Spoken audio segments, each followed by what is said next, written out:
जय हिंद साथियों। वीडियो री एग्ज़ाम के लिए हिंदी का प्रैक्टिस सेट करेंगे हम लोग। ये प्रैक्टिस सेट दूसरा होगा। आइए सेशन को स्टार्ट करते हैं। दोस्तों ध्यान रहे, अगर कोई भी कम्पिटिटिव एग्ज़ाम दे रहे हैं आप, तो आप अगर आपके सिलेबस में हिंदी है तो ये आपके लिए उपयोगी है, आप इसे देख सकते हैं। दोस्त सबसे पहले इसे वीडियो को रोक करके आप अपना आंसर लगा लीजिएगा, फिर हमारा आंसर देखिएगा आप लोग। इससे आपका प्रैक्टिस हो जाएगा। क्वेश्चन जो नहीं आएंगे वो आपके माइंड में बढ़िया से सेट हो जाएंगे। आइए आगे सेशन को स्टार्ट करते हैं। दोस्त क्वेश्चन नंबर पहला है, वह स्वतः ही जान जाएगा में सर्वनाम है। पुरुषवाचक सर्वनाम, निजवाचक सर्वनाम, संबंधवाचक सर्वनाम और अनिश्चयवाचक सर्वनाम। इसका राइट आंसर होगा दोस्त, स्वतः की बात कर दे रहा है यहाँ पे, इससे निजवाचक सर्वनाम हो जाएगा। जब कोई सरकारी पत्र, कार्यालय, ज्ञापन या ज्ञापन एक साथ अनेक प्रेषितियों को भेजा जा रहा है तब उसे क्या कहेंगे? मतलब एक साथ अनेक कार्यालय भेजा जा रहा है तो उसे क्या कहेंगे? कार्यालय आदेश, अधिसूचना, अनुस्मारक और परिपत्र। इसका राइट आंसर होगा दोस्त परिपत्र। महावीर प्रसाद द्विवेदी ने आदिकाल को क्या संज्ञा दी है? चारण काल, आदिकाल, वीरगाथा काल, बीजोपन काल।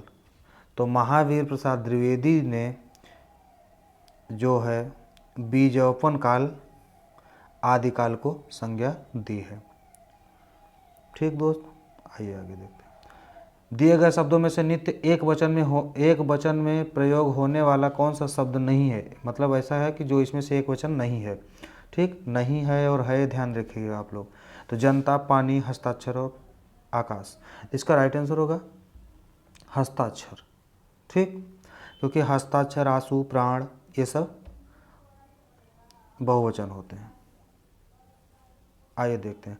हिंदी स्वरों का वर्गीकरण जब जीभ के भाग के आधार पर किया जाता है तो निम्नलिखित में से कौन सा भेद इसके अंतर्गत नहीं आता है? मतलब कि स्वर जो हैं वो जीभ के आधार पर, जिह्वा के आधार पर कितने होते हैं? अग्र स्वर होते हैं, पश्च स्वर होते हैं और मध्य स्वर होते हैं। 3 होते हैं। ठीक, तो ए बी सी हो जाएगा, डी नहीं होगा। ठीक, डी जो है मुखाकृति के आधार पर 4 होते हैं, उसमें से एक ए है। ठीक, आइए निम्नलिखित में से कौन सा शब्द वर्तनी की दृष्टि से गलत है? 5वां, गांधी, बांस और आँख। तो इसका आंसर हो जाएगा आँख। आँख पे ये यहाँ गलत इसलिए है, यहाँ चंद्रबिंदी होता है, ऐसे शुद्ध लिखा जाता है। ठीक, वर्तनी की दृष्टि से दिए गए विकल्पों में से अशुद्ध विकल्प छांटिए। महीना, पूजनीय, व्यंग, उपयुक्त सभी। व्यंग कैसे लिखा जाता है दोस्त? ये जो आधा ग है, ग आधा ग के बाद फिर से यह होता है, इसका सी होगा आंसर। ठीक, व्यंग ऐसे लिखा जाएगा ना, आधा ग फिर ये हो जाएगा आपका व्यंग। ठीक, तो इसका राइट आंसर हो जाएगा सी। स्वार्थ में निम्नलिखित में कौन सी संधि है? स्वार्थ में दीर्घ संधि है, गुण संधि, वृद्धि संधि, वृद्ध है संधि है और यण संधि है। इसका राइट आंसर होगा ए, दीर्घ संधि है। ठीक, पावन का संधि विच्छेद करेंगे तो कौन सा ऑप्शन बनेगा? ऑप्शन है, चारों ऑप्शन आप लोग देख रहे हैं, पौधन अन, पोधन अन, पाधन अन और पावधन अन। तो इसका राइट आंसर होगा दोस्त ऑप्शन नंबर ए, पौधन अन। क्वेश्चन नंबर 10, भीष्म पितामह ने आजीवन शादी न करने का प्रण लिया। कह रहा है कि रेखांकित शब्द का समास क्या होगा? आजीवन का मतलब क्या समझते हैं आप? पहली बात आपको ये भी पता होना चाहिए। ठीक, और इसमें कौन सा समास होगा? आजीवन मतलब जीवन भर शादी नहीं करेंगे। तो जहाँ कहीं भी देखिए दोस्त, जहाँ कहीं आ लग जाए, प्र लग जाए ना, अनु लग जाए, तो वहाँ पे कौन सा समास होगा आपका? अव्ययीभाव समास। ठीक, ये हो जाएगा इसका अव्ययीभाव समास। आ लग गया है यहाँ आजीवन, प्र लग जाए ना, दिनों दिन, रातों रात, ऐसा शब्द कहीं लगेगा, अव्ययीभाव समास हो जाएगा। आइए आगे देखते हैं। 11 नंबर क्वेश्चन, निम्नलिखित में से कौन सा कर्मधारय समास है? चारों में से कर्मधारय समास क्या है?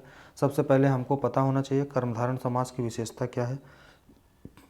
कोई भी शब्द में कर्मधारय समास, देखिए कर्मधारय समास में विशेषण और विशेष होना जरूरी है। एक विशेषण एक विशेष या कभी कभी दोनों विशेषण होते हैं।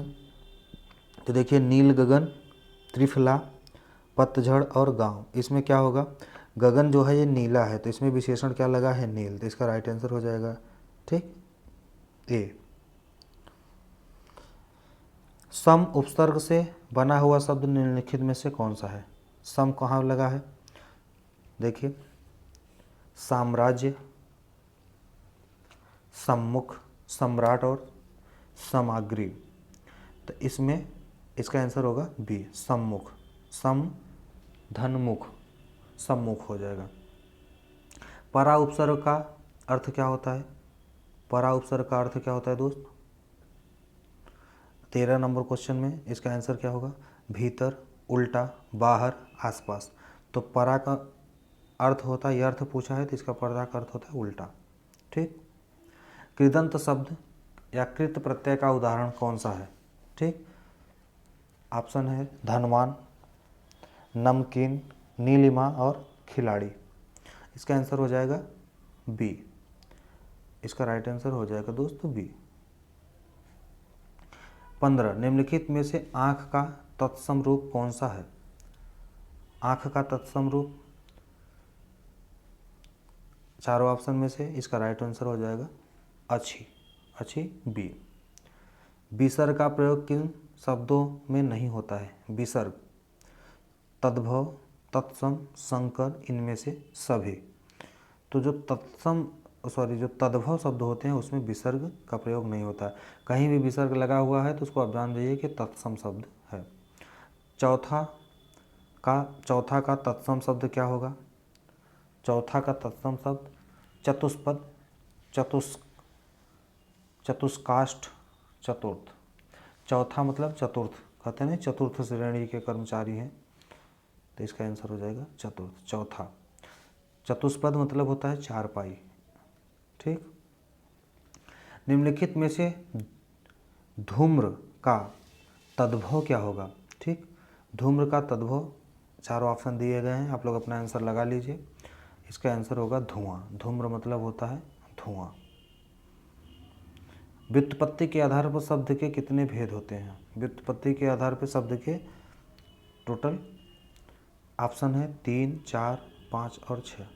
तो 3 होते हैं, कौन कौन से होते हैं आप लोग कमेंट में बताइए। रूढ़, योग रूढ़ और यौगिक शब्द, ठीक। आइए भैया, स्वतंत्रता सबको प्यारी है, वाक्य के रेखांकित शब्द का संज्ञा भेद क्या है। स्वतंत्रता कैसी संज्ञा है, जातिवाचक संज्ञा है कि भाववाचक संज्ञा है कि गुणवाचक संज्ञा है। स्वतंत्रता को हम लोग महसूस करते हैं ना, भाववाचक संज्ञा है स्वतंत्रता, कि हाँ भैया हमको फ्रीडम मिला हुआ है। पुरुषवाचक सर्वनाम चुनिए। आप अंदर आकर बैठिए, इनमें आप है कि अंदर है कि बैठिए फिर आकर, क्या है जो पुरुषवाचक सर्वनाम है। तो इसका आंसर हो जाएगा दोस्त आप, पुरुषवाचक सर्वनाम। पुरुषवाचक सर्वनाम में 3 होते हैं, उत्तम पुरुष, मध्यम पुरुष और अन्य पुरुष, ठीक। उत्तम पुरुष में कौन कौन होता है, आप होते हैं, ठीक। सॉरी, उत्तम पुरुष में हम होते हैं, मैं होता है, ठीक। मध्यम पुरुष में तुम, आप, तू। अन्य पुरुष में वे सब, ये अन्य होते हैं। जैसे हम आपसे बात कर रहे हैं तो हम जो हैं उत्तम पुरुष हो जाएंगे, तुम मतलब आप मध्यम पुरुष हो जाएंगे, जिसके बारे में बात कर रहे हैं किसी तीसरे व्यक्ति के बारे में बात कर रहे हैं वो अन्य पुरुष हो जाएगा, ठीक। तो पुरुषवाचक सर्वनाम के कितने भेद हैं, 3। आइए आगे देखते हैं। क्रिया चुनिए। मेरी बहन सविता हिंदी भाषा सीखती है। इसमें क्रिया क्या है, मेरी बहन सविता हिंदी भाषा सीखती है, तो हिंदी बहन सीखती है या भाषा, इसका आंसर होगा सीखती है। सीखना क्रिया है ना, तो इसमें यही पूछना चाह रहा है आपसे, क्रिया कौन सा है। आहा, आप आ गए। वाक्य में आहा शब्द क्या है, संज्ञा है, सर्वनाम है, अवयव है या विशेषण है। तो इसका आंसर क्या होगा, आहा अवयव, ठीक। विषयाम बोधक अवयव होगा इसका आंसर। चलिए आगे। सीता सखियों सहित पुष्प वाटिका गई। सीता सखियों सहित पुष्प वाटिका गई। वाक्य में रेखांकित अवयव का प्रयोग किया गया है, तो इसका आंसर क्या होगा, कौन सा अवयव है, अवयव तो है, लेकिन कौन सा अवयव है? समुच्चय बोधक, क्रिया विशेषण अवयव, विषयाम बोधक या संबंधबोचक। सखियों के साथ गई तो संबंधबोचक अवयव होगा। कौन सा शब्द अनिक का पर्यायवाची है? अनिक मतलब हमको पता होना चाहिए, अर्जुन, सेना, अग्नि और घोड़ा। अनिक का पर्यायवाची होगा सेना। कामदेव का पर्यायवाची कौन सा शब्द है? सरोज, उरोज, मनोज और पाथोज। कामदेव इसका हो जाएगा सी। ठीक। अग्रज का विलोम क्या होगा? अग्रज, अग्रज का विलोम दोस्त अच्छत, अतुल, अनुज, अटल। इसका आंसर होगा अनुज। C option is right. दीर्घायु का विलोम क्या होगा? चिरायु, अल्पायु, क्षणिक और नश्वर। दीर्घायु, अल्पायु। इसका आंसर होगा बी। आप लोग अपना आंसर लगाते रहिए, कमेंट बॉक्स में जरूर बताइएगा। इस वर्ष हिंदी साहित्य की क्या हुआ? चारों ऑप्शन में से डॉट डॉट डॉट कुछ अवरुद्धि रुकी, अवरुद्ध रही। तो इसका आंसर क्या होगा? उन्नति रुकी। ये उन्नति अवरुद्ध हुई या प्रगति या वृद्धि या विकास? तो हिंदी साहित्य की प्रगति कुछ अवरुद्ध हुई। इसका आंसर बी होगा। गांधी जी का राम राज्य का स्वप्न आज तक क्या नहीं हुआ? आकार नहीं हुआ, निराकार नहीं हुआ, कि साकार नहीं हुआ, कि स्वीकार नहीं हुआ? तो स्वप्न हमेशा स्वीकार होते हैं, हमारे स्वप्न साकार होते हैं। हमारे सपने साकार नहीं हो रहे हैं या मेरे सपने साकार हो गए। इसका आंसर हो जाएगा सी। ठीक। जिसका उपचार न हो सके उसके लिए एक शब्द क्या होगा? दुस्साह्य, असाध्य, श्रम साध्य और साधनहीन। इसका आंसर हो जाएगा असाध्य। ठीक। जो साधा न जा सके या जिसका इलाज न हो सके उसे असाध्य बोलते हैं। किसी तथ्य को जानने की इच्छा रखने वाले को क्या बोलते हैं? वैष्णव, आशातीत, कुलीन और जिज्ञासु। राइट आंसर होगा इसका जिज्ञासु। ठीक। अंधेर नगरी का अर्थ क्या है? बहुत इंपॉर्टेंट क्वेश्चन है, कई जगह आपको एग्जाम में मिल जाएगा, प्रैक्टिस से सॉल्व करेंगे वहाँ मिल जाएगा। राज्य विहीन स्थान, अन्याय की जगह जहाँ अंधेरा हो या सुनसुना जगह। तो इस होगा इसका अन्याय की जगह। चौखड़ी भूल जाना मुहावरे का क्या अर्थ है? वृद्धि काम में लाना, मूर्खता न दिखाना, घबरा जाना या कभी न आना। इसका आंसर होगा घबरा जाना। कंधों में काना राजा, सॉरी अंधों में काना राजा।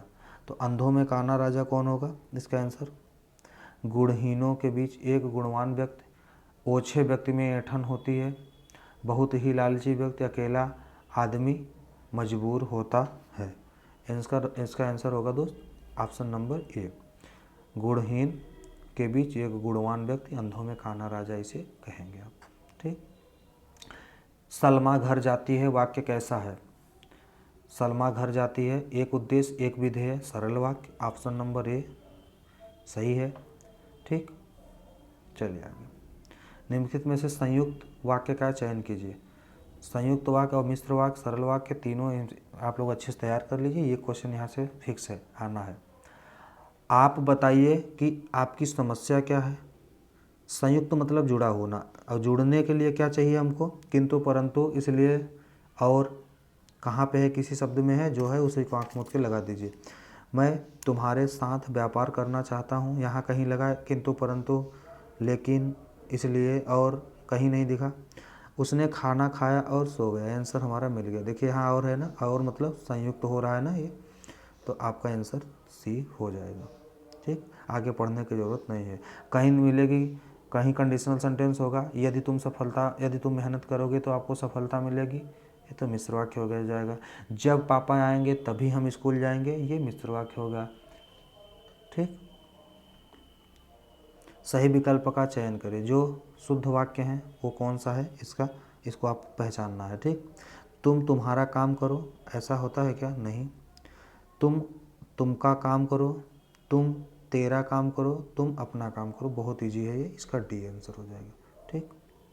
राम आम खाता है में वाच्य कौन सा है? वाच्य कितने प्रकार के होते हैं? वाच्य 3 प्रकार के होते हैं, कृत्यवाच्य, कर्मवाच्य, भाववाच्य। हालांकि इसका आंसर क्या होगा? भाववाच्य, कर्मवाच्य, कृत्यवाच्य और उभयवाच्य। तो उभयवाच्य होता नहीं, ए बी सी 3 वाच्य होते हैं। इसमें एक आंसर होगा कृत्यवाच्य, क्योंकि राम कार्य कर रहा है, ठीक, कृत्यवाच्य हो जाएगा। उसने टेढ़ी चाल चली, वाक्य में कौन सा कारक है? उसने टेढ़ी चाल चली,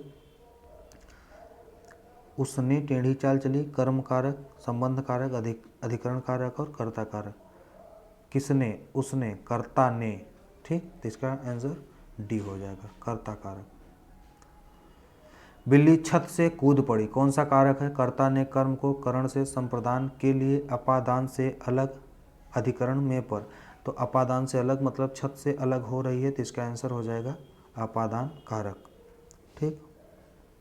इनमें से कौन सा पुल्लिंग शब्द स्त्रीलिंग शब्द में प्रत्यय लगने से बना हुआ है? ऐसा कौन सा है कि जो पुल्लिंग शब्द है लेकिन स्त्रीलिंग शब्द में प्रत्यय लगा दिया गया तो पुल्लिंग बन गया? मर्दाना, ये तो डायरेक्ट पुल्लिंग है, कह रहा है पुल्लिंग शब्द स्त्रीलिंग शब्द में प्रत्यय लगाने से बना हुआ है। मर्दाना, बुढ़ापा, भेड़ा और विधुर। इसका आंसर होगा दोस्त भेड़ा, क्योंकि भेड़ स्त्रीलिंग होता है, उसमें आ प्रत्यय लग जाएगा तो बन जाएगा भेड़ा, पुल्लिंग हो जाएगा। इनमें स्त्रीलिंग शब्द कौन सा है आपको सेलेक्ट करना है? पर्वत, ख्याति, मोती, पत्थर। पुल्लिंग स्त्रीलिंग आप अच्छा अच्छी लगा करके, जैसे पर्वत अच्छी है कि पर्वत अच्छा है, पर्वत अच्छा है, पुल्लिंग हो गया। मोती अच्छी है, मोती अच्छा है, मोती अच्छी होती है। अगर ऐसा आपको लग रहा है तो आप ये अपवाद में मान लीजिए, मोती पुल्लिंग होता है, हमेशा ध्यान रखिएगा। ये पुल्लिंग है, ये भी पुल्लिंग है, पत्थर पुल्लिंग है ही। ख्याति है ना, कहते हैं ख्याति बिखेर या ख्याति है ना, ये होता है स्त्रीलिंग। मैंने आम खाया, यह वाक्य किस काल को प्रदर्शित करता है? मैंने आम खाया मतलब कार्य पूर्ण हो चुका है, ये सिंपल सा पूछ रहा है कि कौन सा है, भूतकाल, भविष्यकाल, वर्तमान काल। मैंने आम खा लिया, खा चुका हूँ, ठीक है, ये भूतकाल हो जाएगा। अब भूतकाल में पूछेगा तो कौन भूतकाल होगा? आसन्न भूतकाल, जिसमें कार्य अभी अभी कंप्लीट हुआ होता है उसे आसन्न भूतकाल कहते हैं, ठीक। काल कितने प्रकार के होते हैं? काल 3 प्रकार के होते हैं। भूतकाल के कितने भेद होते हैं? भूतकाल के 6 भेद होते हैं, ठीक। आगे चलिए। 45, निम्नलिखित में से वह वाक्य चुनिए जिसमें गुणवाचक विशेषण का प्रयोग हुआ है। गुणवाचक विशेषण इसमें कौन सा है? आप ध्यान से पढ़िए। वह नटखट बालक संगीत नहीं सुन रहा है, ठीक। ऑप्शन नंबर बी, वहाँ बहुत से पक्षी उड़ रहे हैं। मैंने 10 मन गेहूँ खरीदा, ऐसे आदमी लाखों में एक होते हैं। इसका आंसर हो जाएगा ऑप्शन नंबर ए। वह नटखट बालक संगीत नहीं सुन रहा है, इसमें गुणवाचक है। बालक कैसा है दोस्त? बालक नटखट है, ठीक। बालक जो है वो नटखट है, इसकी ये विशेषता है, इसकी ये क्वालिटी है, ये गुण है, ठीक। नीचे दिए गए शब्दों में से किसकी जो है वर्तनी शुद्ध है? द्वारका, पूजनीय, अंतर्ध्यान, अहिल्या। इसका आंसर हो जाएगा कौन सा शुद्ध है? शुद्ध आंसर होगा द्वारका, ठीक। चलिए आगे, बाकी आप लोग ध्यान देख लीजिएगा इनका शुद्ध क्या होता है। निम्नलिखित में से प्राचीन भारतीय आर्य भाषा कौन सी है? प्राचीन भारतीय आर्य भाषा प्राकृतिक, पाली, अपभ्रंश और वैदिक। तो इसका आंसर होगा वैदिक संस्कृति प्राचीन भारतीय आर्य भाषा है। कौन सी प्राचीन भाषा नहीं है? इसमें 48 में आपका कौन सा आंसर होगा? अपभ्रंश, पंजाबी, प्राकृतिक और संस्कृत। तो कौन सी प्राचीन भाषा नहीं है? तीनों हैं, पंजाबी नहीं है। एडमिनिस्ट्रेटिव कंट्रोल का हिंदी में क्या समझेंगे आप? चारों ऑप्शन दिए गए हैं, आप इनको देखिए, अपना आंसर लगाइए। प्रशासनिक इकाई, प्रशासनिक कार्रवाई, प्रशासनिक योग्यता, प्रशासनिक सुविधा या प्रशासनिक नियंत्रण। एडमिनिस्ट्रेटिव मतलब होता है प्रशासनिक, कंट्रोल मतलब होता है नियंत्रण। इजी प्रश्न है, आपका डी हो जाएगा। इस टाइप के प्रश्न यूपी SSS में एक तो आ रहे हैं, जो वर्ड दे देंगे और उनकी मीनिंग आपसे पूछेंगे।